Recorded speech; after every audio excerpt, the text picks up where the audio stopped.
Night's Terra, Night's End, issue 1, Joshua Williamson, and I believe 4 different artists on this particular book.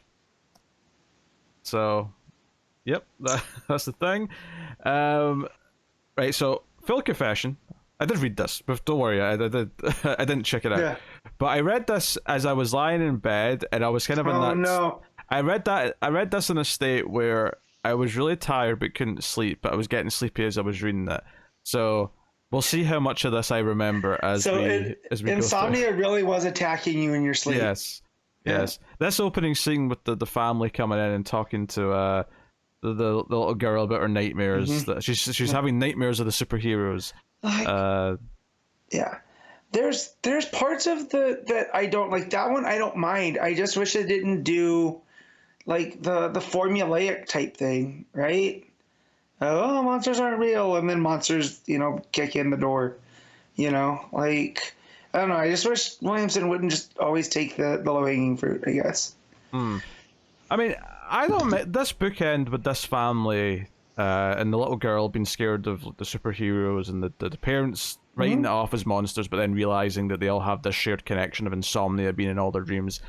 That's fine enough. And the fact that it comes back to at the end and it's like insomnia won because enough people are starting to like, it's convinced enough people that they are a little bit scared of the Justice League and they're scared of people with superpowers. And that because he's planted that fear, he kind of won. And I like that conceptually. I think this book does not earn that ending at all. They just sort of say it at the end, and I'm like, wait, but literally all we've had is this one family, and we've had no idea. Like, did we not get to see like what he was showing? Like, show us what they're seeing. Show us like the bad things the heroes are doing. Right. Exactly. Instead of just making it, this catch-all because of the, infinite crises, right, that have happened.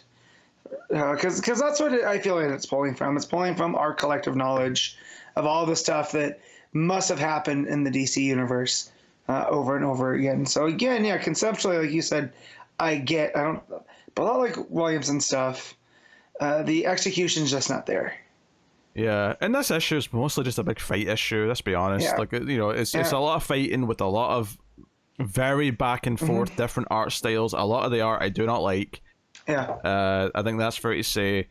A good bit of it revolves around Deadman, where Insomnia tries to give him a fake family as a reward for like helping him find the Nightmare Stone. But of course, the others are trying to talk Deadman out of it. Oh my god, there's so I'm on a page. I don't even know how to describe the page, so you know which one I'm on. It's page 13, apparently, according to my thing. But so the middle of the page is like I think that's Zatanna who's swiping a sword, but it's sort of created kind of like a disc around Batman and Wonder Woman, right? The panel underneath that, where Superman's standing in the foreground, that is one of the worst panels I have seen in the comic book in quite some time. Superman's hair looks like it's eating his head. I mean, obviously Superman's body looks horrendous, but look at Wonder Woman behind him. Look at like she's got a squiggle on her face, and that's it. That's all the detail you get. I wonder who the artist on that one is, because that's the same art style. It almost looks like really messy Howard Porter. Like it was Howard Porter in a rush. Yeah, it's not Howard Porter though. I don't think on this book. Yeah. I think it is. Is it? Is Howard Porter listed in the? Oh, yes. Okay. Howard Porter is one of the names, so I'm wondering if that is him. It probably is him then.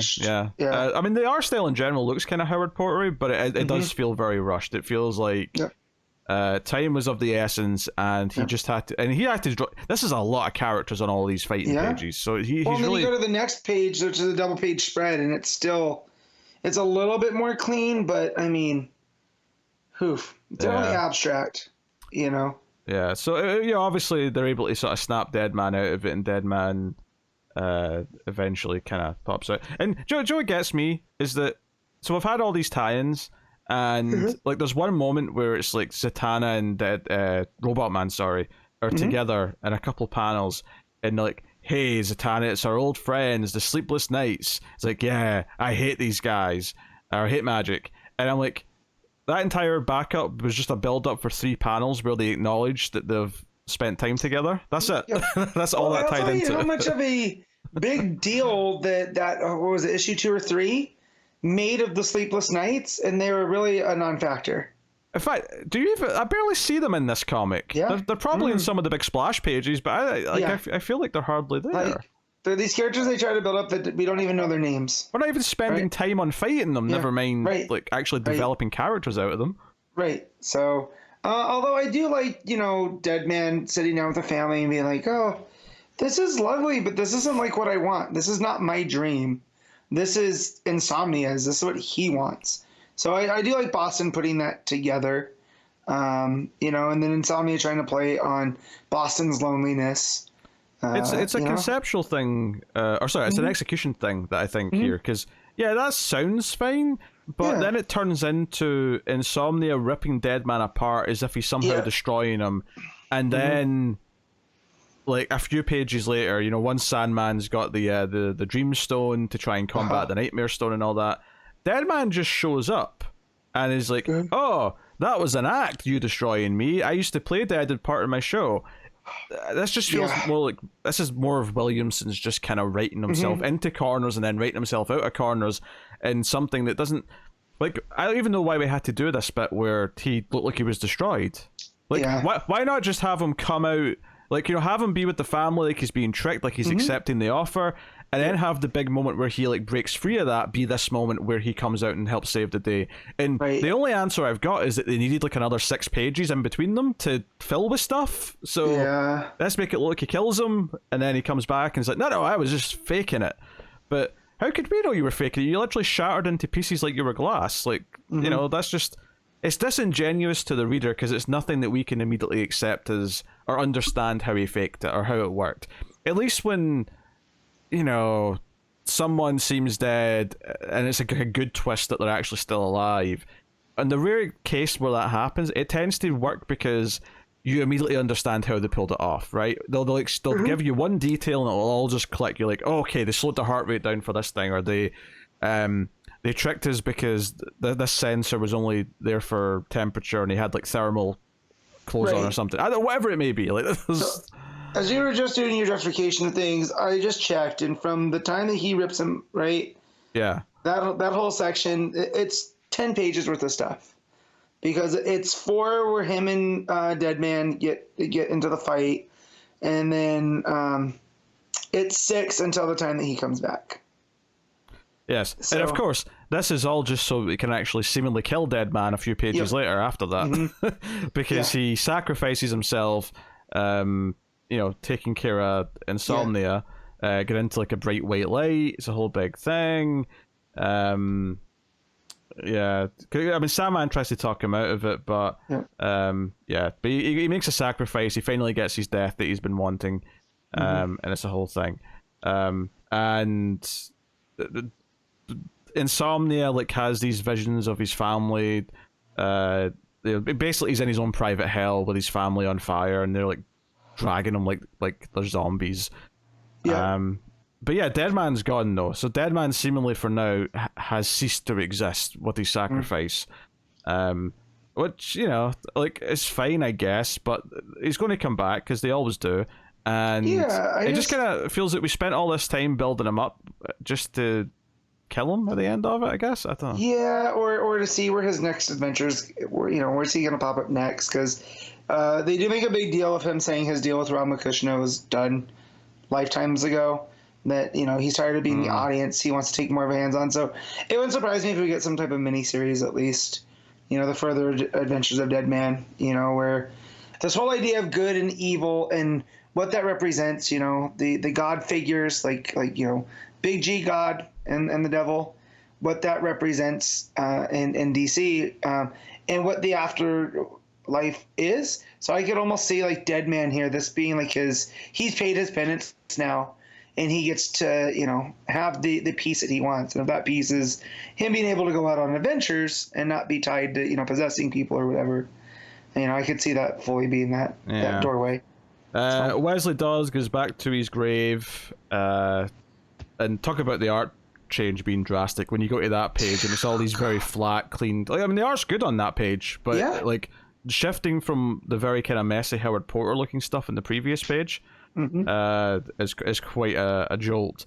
And then Batman collapses. Apparently, having Deadman in him for so long, piloting him, is taking a lot out of him. And Superman and Wonder Woman shut down the Hall of Justice, and they talk about how Insomnia kinda won because that little girl at the start is throwing away her superhero drawings because she's scared of them. And the book ends. Kids are fickle, though. She'll be back. Sure. And the book ends with a tease for the next event, which is Beast World. Amanda Waller is working with someone. She's actually quite happy what Insomnia did because she likes that everyone hates the superheroes. And we have someone whose identity is unknown. In fact, they specifically say they can never know who I am, so let the speculation begin.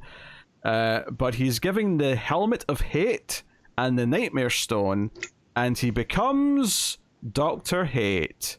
And I'm Dr. Hate because I hate this. He's working with Amanda Waller, and this is going to be part of Beast World. I was looking forward to Beast World. I don't really like the concept of Dr. Hate, but we'll see what Taylor and co do with it, because we've got better people involved with that. Like, the idea of there being an evil Dr. Fate, right?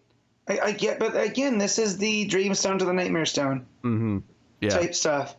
And again, someone swiped the Nightmare Stone. It's got to be one of our characters, right? That was there.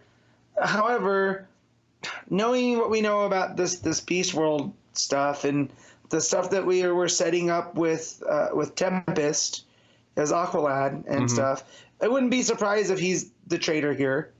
From some of the stuff that we've seen with in the Titans book. So is he big enough though for this? Like, this feels like a bigger reveal, whoever this is going to be. It does, but I don't know. Does anyone care if the mask comes off and it's Tempest? Oh no, it's the first Aqualad. Like, we're all chaos. Probably not. But I was just trying to go off of the story beats that Tom Taylor's given us. That's fair. That's fair. It does. But yeah, it specifically says that Waller wants to go after the Titans because the Justice League has been dealt with effectively. So yeah. Well, she's gonna have a hard time because the Titans are more of a family than the Justice League is, right? Like, yeah, they're more bonded. Yeah, you can divide and conquer the Justice League, as we've seen numerous times. The Titans are a little bit more. Talk to Slade. I think what you said there though is right. This Dr. Hate, it feels, first of all, he looks kind of goofy and really overly 90s, but it does feel like the Nightmare Stone to the Dream Stone. It feels like, because it can be done well, and the good example of it is when Johns took the Green Lantern and said, let's have the spectrum of light, and the idea that each of the 7 colors that make up white light all have a different thing associated with them, and obviously that expanded Green Lantern immensely, and that felt like a really smart trick. I feel like this is the really dumbed down version of it, is that we have the good version of a thing, let's have the very bad version of the thing, and it can work. There's obviously Reverse Flash as a character works absolutely, but right.